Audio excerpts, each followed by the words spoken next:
Assalamualaikum warahmatullahi wabarakatuh. Alhamdulillah wassalatu wassalamu ala Rasulillah wa ala alihi wa sahbihi wa mawalah. Amma ba'd.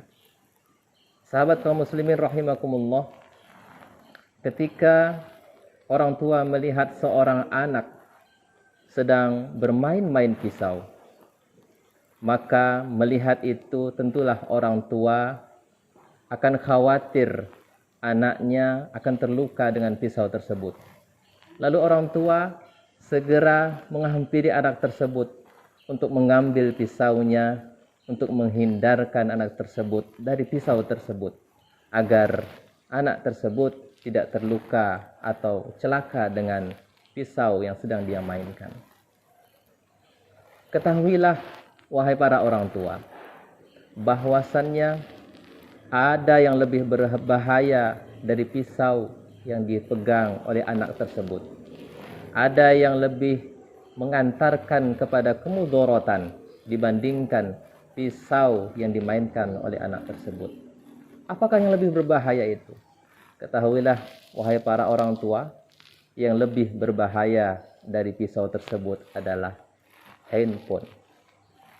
Telepon genggam yang sekarang sudah berada di mana-mana. Bahkan di rumah-rumah pun, dari mulai anak kecil sampai orang dewasa, sudah mahir untuk mengaplikasikan handphone ini. Kenapa handphone ini lebih berbahaya? Kenapa handphone ini lebih tajam dibandingkan pisau? Dibandingkan anak kecil tadi yang bermain pisau. Karena handphone ini tergantung kepada siapa yang memakainya. Di saat pisau misalnya berada di tangan pencuri, pisau ini pun akan membawa mudarat pada orang lain. Tetapi di saat pisau itu berada di tangan orang yang baik, dipakai oleh ibu-ibu untuk memasak, tentulah pisau ini banyak manfaatnya untuk hal-hal yang positif seperti untuk memasak. Begitu juga dengan handphone ini.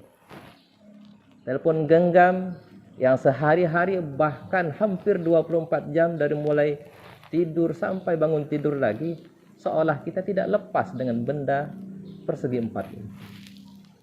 Seolah kita tidak ingin ketinggalan dengan handphone ini. Seolah kita merasa tidak nyaman ketika handphone tidak berada di tengah-tengah kita. Kenapa handphone ini bisa berbahaya? Karena tidak semua di dalam handphone ini mengandung berisi hal-hal yang positif. Bahkan lebih banyak hal-hal yang negatif.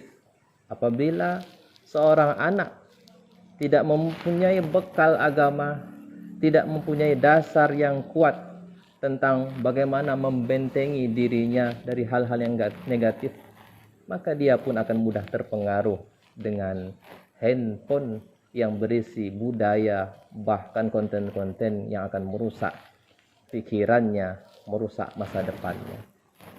Maka kaum muslimin, sahabat yang budiman, dulu ulama-ulama salafus saleh ketika ditanya bagaimana mereka dulunya membaca Al-Quran, sehebat apa, sesemarak apa mereka membaca Al-Quran.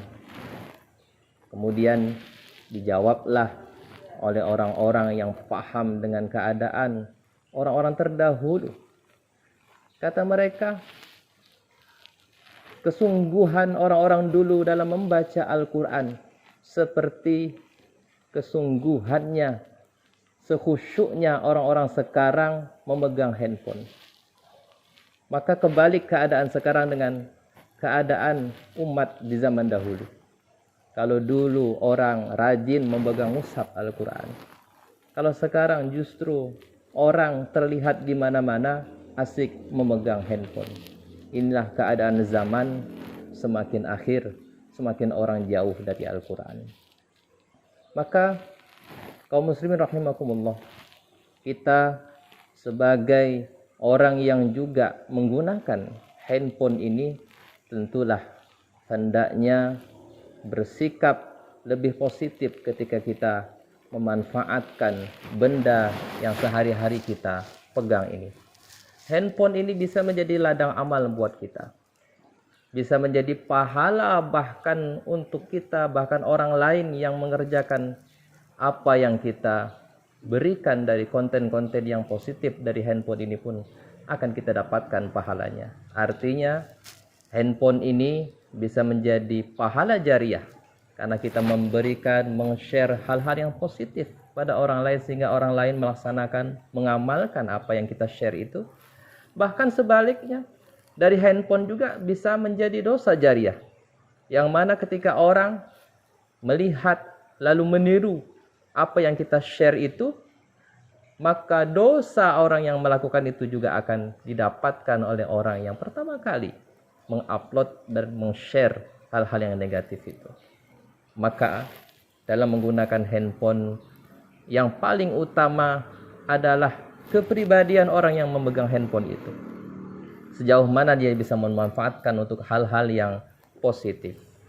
Maka baginda Rasul sallallahu alaihi wasallam bersabda, "Man dalla ala khairin falahu mislu ajri fa'ilih." Barang siapa yang menunjukkan, mencontohkan, menirukan kebaikan kepada orang lain, maka dia mendapatkan pahala seperti orang yang melakukannya, seperti orang yang meneladaninya, yang mencontohnya. Begitulah keberuntungan orang yang bisa memanfaatkan handphone ini. Maka kaum muslimin, sahabat yang budiman, kita sekarang mendengar ada komunitas-komunitas yang dengan kesungguhan mereka mengajak orang lain untuk bersama-sama membaca Al-Quran, untuk bersama-sama berinteraksi dengan Al-Quran. Kita mengenal ada komunitas Odoj atau One Day One Juz. Ada juga komunitas One Day One Ayat, di mana mereka bersama-sama saling mengingatkan melalui media sosial lewat telepon genggam mereka untuk saling semangat membaca Al-Quran minimal 1 hari 1 juz. Subhanallah. Komunitas seperti ini tentu akan mendapatkan barokah dari berkumpul walaupun tidak menyatu fisik. Tetapi dengan adanya handphone itu mereka bisa sama-sama mendapatkan barokah dengan membaca Al-Quran bahkan sampai khatam 30 juz. Maka dari itu sahabat, Nabi SAW bersabda, "Ma ijtama'a qaumun fi baitin min buyutillah." Tidaklah suatu kaum berkumpul di salah satu rumah Allah, entah di masjid, di surau, lalu dia yatluna kitab Allah, membaca kitab Allah, wa yatadarasunahu bainahum, dan saling mengingatkan, memperdengarkan bacaan Al-Quran kepada orang lain di antara mereka. Illa nazalat alaihimus sakinah. Mereka akan mendapatkan ketenangan di dalam komunitas mereka. Wa ghasyiyatuhumur rahmah. Maka mereka juga akan diliputi dengan rahmat Allah Subhanahu wa taala. Wa haffathumul malaikah. Malaikat-malaikat pun akan berduyun-duyun datang kepada mereka. Wa dzakarahumullahu fi man indah. Maka Allah akan menyebut nama mereka menjadi orang yang paling dikenal di komunitas yang ada di sisinya di langit. Maka dengan media sosial saat ini di zaman era milenial ini, mari kita manfaatkan untuk hal-hal yang positif agar kita bisa mendapatkan pahala dari memberikan konten-konten yang positif kepada orang lain. Bahkan orang-orang yang mengikuti kita pun akan mendapatkan pahalanya, dan kita pun akan mendapatkan pahala dari orang yang meniru dan mengikuti apa yang kita berikan tersebut. Semoga kita semua bisa memanfaatkan teknologi yang semakin berkembang di zaman sekarang ini untuk hal-hal yang positif, khususnya handphone kita. Apalagi di bulan Ramadan, tentunya kita bisa menghindari hal-hal yang negatif, konten-konten yang tidak berfaedah dan bahkan akan merusak pahala puasa kita. Amin ya rabbal alamin. Demikian, semoga bermanfaat. Selamat menjalankan ibadah puasa, selamat berbuka puasa. Wallahul muwaffiq ila aqwamit thoriq. Wassalamualaikum warahmatullahi wabarakatuh.